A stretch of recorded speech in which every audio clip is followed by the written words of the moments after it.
Hello বন্ধুরা, পরশুদিন আমি চলে গেছিলাম আমাদের এখানকার সিতুর মোড় মেলাতে গিয়ে আমি কিছু চড়িনি, কেন প্রতিবারই চড়ি, অনেক টাকা খরচা হয়ে যায় 3-4টে নাগরদোলনা চললেই।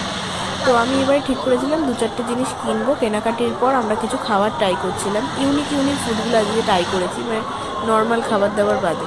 তো এটা হচ্ছে ভেজ মাটকা পিৎজা, পনির কম দেওয়া আর পাউরুটিকে সস দিয়ে মাখিয়ে চিজ দিয়ে দিয়েছে। তো আমার সেরকম এটা বেটার কিছু লাগেনি, তো খুব একটা টেস্ট আমার ভালো লাগেনি। আমার বন্ধুকেও খাওয়ালাম যে ক্যামেরা করছিল, কিন্তু ভালো লাগেনি। নেক্সট আমি ট্রাই করেছি মথুরা কেক, আমি ফার্স্ট টাইম ট্রাই করছি এগুলো।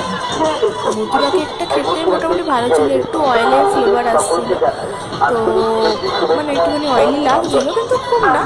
তো খেতে খুব মিষ্টি মিষ্টি ছিল, ভালো ছিল। ওইদিকে ব্যাকগ্রাউন্ডটা আমার একটু প্রবলেম করছিল, মানে অন্ধকার হয়ে আসছিলো, তো এই দিকটা ফোকাসের জন্য আমি আবার এই দিকে এসে ট্রাই করছি। তো আমিও ক্যামেরা যে করছিল আমার বন্ধু, তাকেও একটু দিলাম। তো এটা হচ্ছে শিক্ষিত আলু ভাজা, এর আগে আমি খেয়েছিলাম, ভাল লাগেনি।